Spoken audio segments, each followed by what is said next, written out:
Hola, ¿qué tal? Yo soy Juan Carlos Ballesta. Bienvenidos a un nuevo episodio de las Crónicas Calidoscópicas presentadas por revistaladosis.com. Este es un episodio especial porque vamos a estar conversando sobre la Feria Internacional del Disco de Madrid en su primera edición de 2025, realizada el 10 y 11 de mayo en el recinto ferial de la Casa de Campo, y vamos a ver cuál fue el botín. Un botín jugosísimo, un botín muy jugoso a muy buenos precios después de estar horas escarbando, buscando tesoros. Acompáñenme.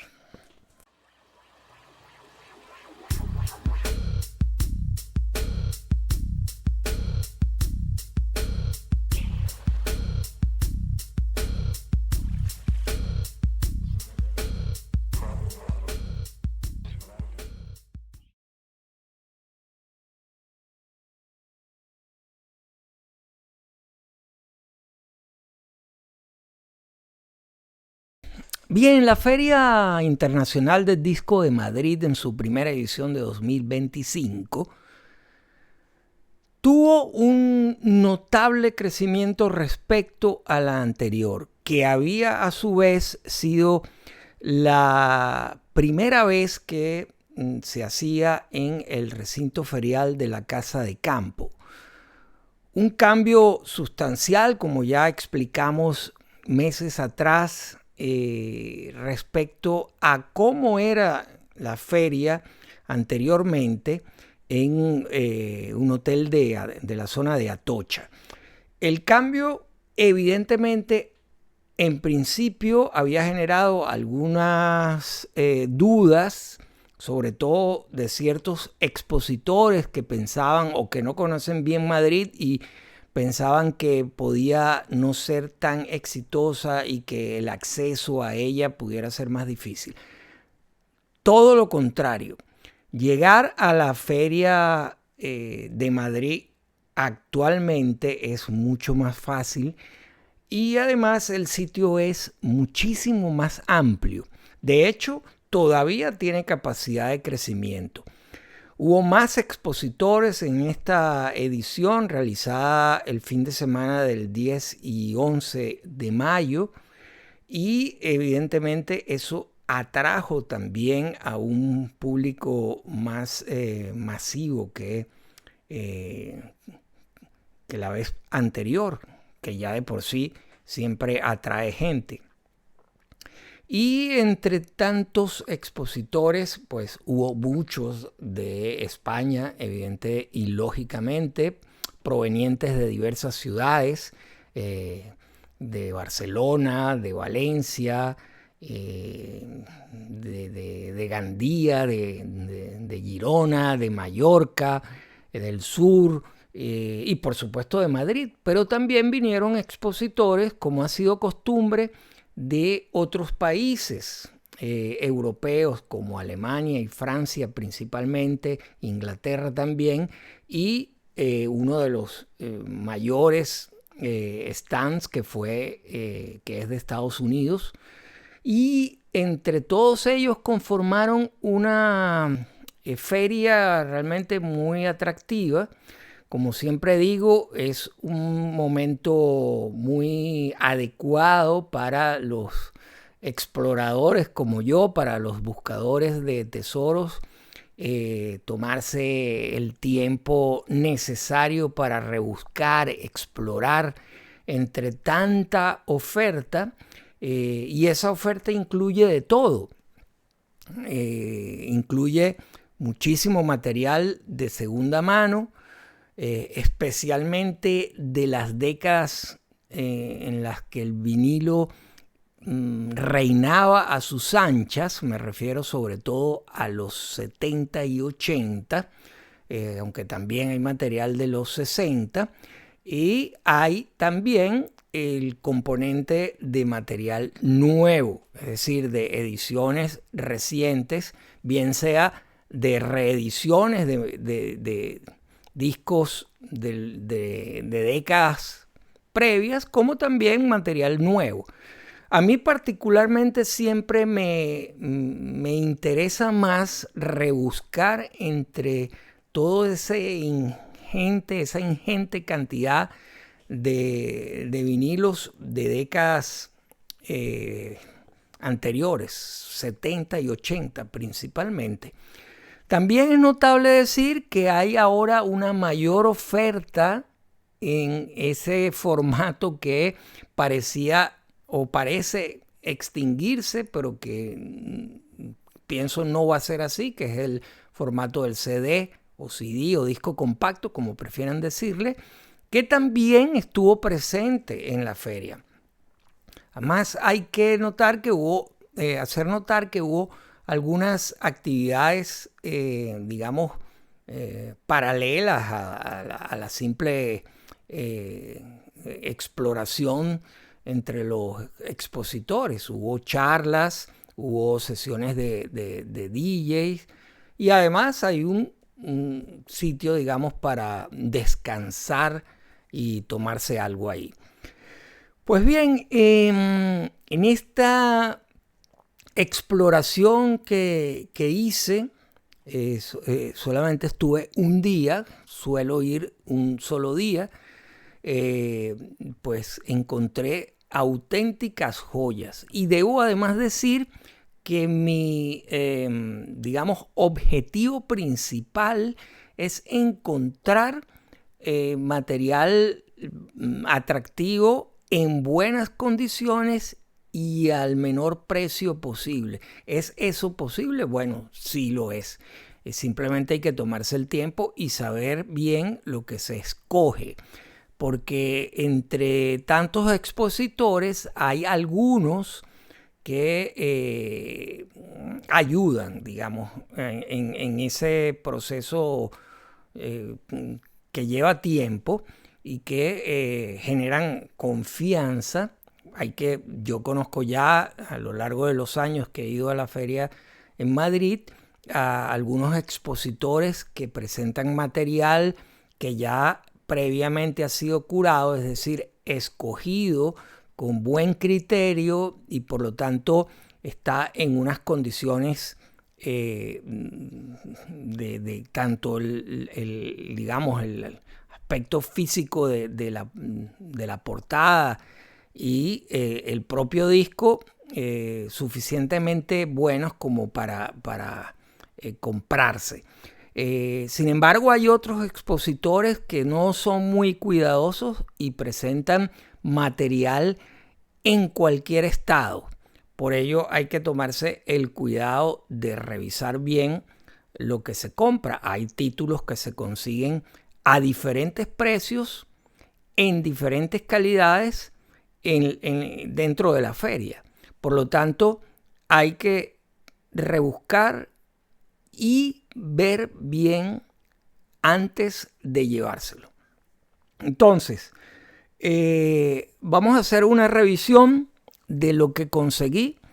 Ya digo, siempre además depende mucho de los gustos personales y de lo que, como ya he dicho en videos anteriores, a veces uno llega sin saber a llevarse sorpresas, que es en parte lo que a mí me gusta de las ferias, llevarse sorpresas. Pero una vez que uno está ahí y empieza a rebuscar, te das cuenta que te fuiste por un sendero. A veces te vas por el sendero de los años 70 dentro de uno o dos géneros específicamente, y en otros casos te fuiste para los 80, en fin. Y eso te va creando como un mood, un estado de ánimo en ese proceso de búsqueda. Bien, voy a comenzar. Este disco está en un estado de perfección impresionante. Synergy. Este es el segundo disco del proyecto de Larry Fast, que se publicó este disco en 1976. Es importante hacer notar que después de este disco Después de este disco, Larry Fast pasó a ser parte de la banda de Peter Gabriel, la primera banda que formó después de salirse de Genesis. El disco está perfecto, perfecto. Este disco, a mí en particular, sobre todo este primer periodo de Synergy, me interesa mucho por el trabajo que era distinto, el trabajo electrónico era distinto a lo que hacían agrupaciones alemanas. Bien, otro de mis grupos favoritos de los 70, un grupo que ya en la pasada feria conseguí también, he conseguido en varias ferias material de Strokes, la banda de Dave Cousin, una agrupación que comenzó siendo netamente folk dentro del revival folk británico y luego fue incorporando elementos del rock progresivo, del art rock, etcétera, etcétera. Bien, hay una agrupación también de los 70 maravillosa que fue Renaissance. Este disco es uno de sus trabajos más importantes. Turn Off the Cards, 1974, también en unas condiciones increíbles. He ido consiguiendo los discos de uno de mis guitarristas favoritos, Steve Hilash.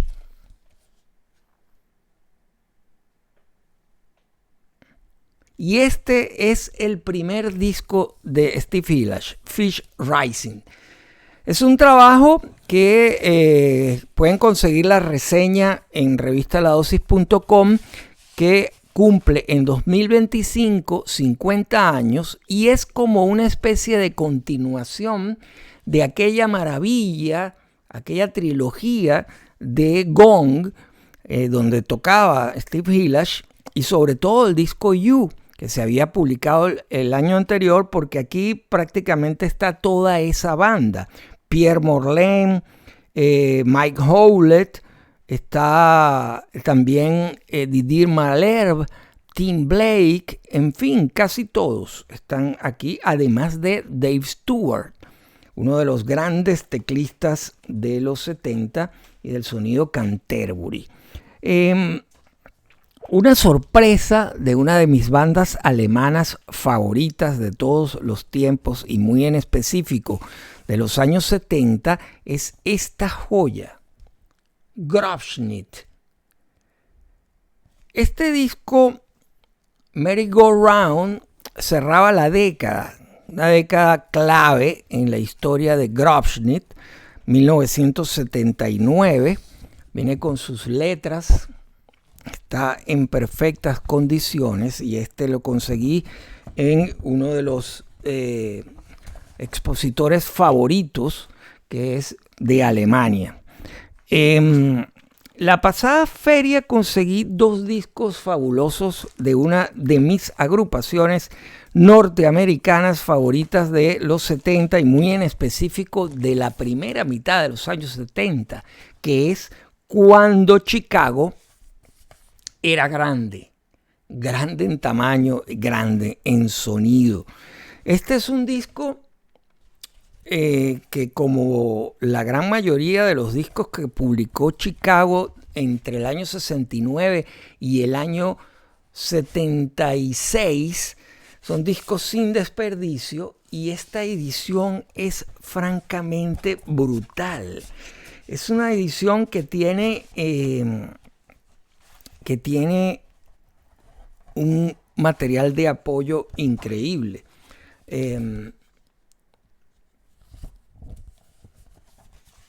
Viene con los afiches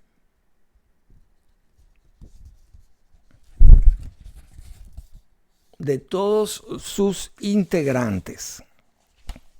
Bien, vamos a seguir esta botín con otro disco que cumple 50 años en 2025, que es una de las grandes joyas de uno de los guitarristas más increíbles de la historia de la guitarra eléctrica, que es Jeff Beck, Blow by Blow. Un trabajo en el cual Jeff Beck explora el jazz fusión, el funk, mezclado con el rock, de manera brillante, acompañado de Max Middleton y otros dos músicos que hacían la base rítmica impresionante, que fueron Phil Shane y Richard Bailey. Este disco está perfecto. Bien, uno de los discos más importantes de los años 80 fue el debut de Art of Noise. Who's Afraid of the Art of Noise? Que ya sabemos es un título, un nombre que escogieron inspirados en el famoso manifiesto futurista de los futuristas italianos, El arte del ruido.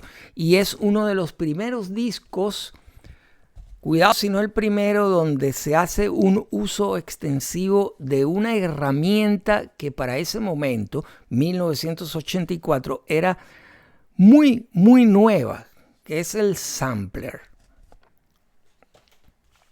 Bueno, hace poco murió Steve Harley, uno de los grandes cantantes británicos que tuvo en los años 70 su periodo más relevante junto a la agrupación Cockney Rebel. Este es otro disco increíble que está en condiciones muy buenas. Seguimos. Toyah. ¿Quién es Toyah? Bueno, en aquel tiempo Toyah Willcox, Toyah, hacía una especie de new wave con elementos post-punk y synth-pop muy buenos, con una voz muy particular. Fue desarrollando su carrera y luego en un punto, hacia finales de los 80, principios de los 90, conoció a Robert Fripp, con quien no solamente se unió musicalmente, sino también en el plano afectivo, y es desde la época de la pandemia 2020, ha tenido ella sobre todo una especie de nueva vida, resurgimiento con los desayunos junto a su pareja Robert Fripp. Este es el disco de 1980 que tiene aquí incluso una etiqueta, una pegatina, un sticker donde se anuncian las fechas del tour por Alemania. Esta es una edición alemana. Bien, uno de mis grupos favoritos de los 80 es Shriekback.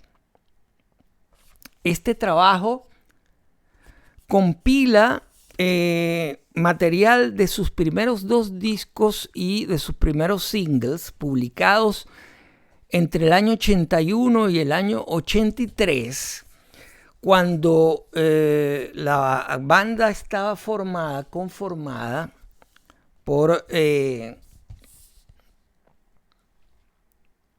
tres músicos increíbles, y a destacar sobre todo a Barry Andrews, que venía inmediatamente antes de ser parte de la Liga de los Caballeros junto a Robert Fripp y había sido cofundador de XTC, banda con la cual publicó los dos primeros discos. Y por el otro lado, Dave Allen, que acaba de morir. Dave Allen, bajista extraordinario, cofundador de Gang of Four. Fueron a parar a esta agrupación sumamente interesante llamada Shriekback. Bien, este es un trabajo particularmente interesante de Andrew Lloyd Webber, quien se hizo acompañar de un verdadero all-star con Don Airey en los teclados, Rod Argent en los teclados, John Heisman en la batería, John Mole en el bajo, Gary Moore en la guitarra, Barbara Thompson en los instrumentos de viento y Julian Lloyd Webber en el cello. Es un trabajo extraordinario que combina lo clásico con el rock progresivo, el jazz fusión, etcétera, etcétera, que está en perfectísimas condiciones. Aquí está las variaciones y una especie de árbol. Bien, uno de lo que más me encantó de esta feria es haber podido conseguir de una sola vez un montón de discos de una de mis bandas holandesas o neerlandesas favoritas de los 80, una banda que todavía existe, que es The Needs, formada en 1978. Conseguí varios discos en perfectas condiciones de esa primera etapa. New Flat, OMSK,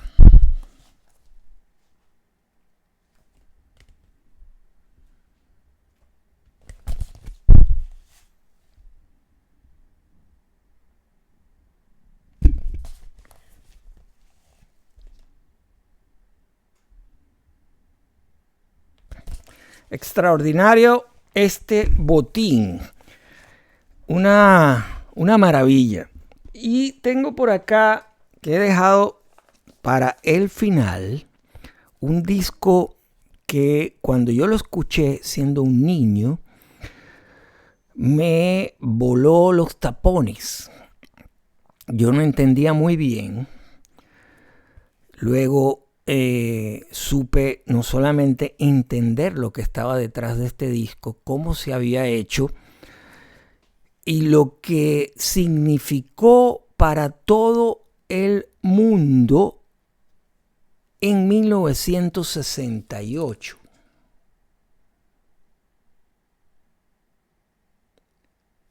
Switch It On Back. Cuando Wendy Carlos era aún Walter Carlos y Robert Moog se había erigido en una especie de socio de Walter Carlos para realizar este maravilloso disco. Trans Electronic Music Production Inc. presents Switch On Back, Virtuoso Electronic Performances of, por supuesto, Johann Sebastian Bach, un disco revolucionario desde todo punto de vista y que evidentemente es algo en su momento fue inusual y muy influyente en todos los músicos que incursionaron en la música electrónica y que fue en su momento también catalogado como casi de herejía por los puristas de la música académica y sobre todo los fanáticos de Bach. Sin embargo, fue un disco muy premiado. La reseña de este disco la consiguen en revista ladosis.com. Y bien, también había conseguido en la feria anterior un disco, el segundo de Ananta, el proyecto del venezolano Ilan Chester, y aquí está el otro, Night and Dream. Aquí Ilan Chester estuvo acompañado de Mark Francis, Patrick Bernard y los hermanos Charlie y Jorge Spiteri. Ese fue nuestro botín de la Feria del Disco de Madrid 2025, la primera edición, 10 y 11 de mayo, realizada en el recinto ferial de la Casa de Campo. Es un botín que me tomó unas cuantas horas y que me salió realmente bien barato en cuanto a precios, pero muy grande en calidad. Por aquí podemos ver, por ejemplo, aquí el precio, 5 euros de este disco. Y pues bien, hasta una próxima edición, próximo episodio de nuestras crónicas caleidoscópicas presentadas por revistaladosis.com. Yo soy Juan Carlos Ballesta. Gracias por estar ahí, por suscribirse, por comentar, por compartir. Hasta un nuevo episodio.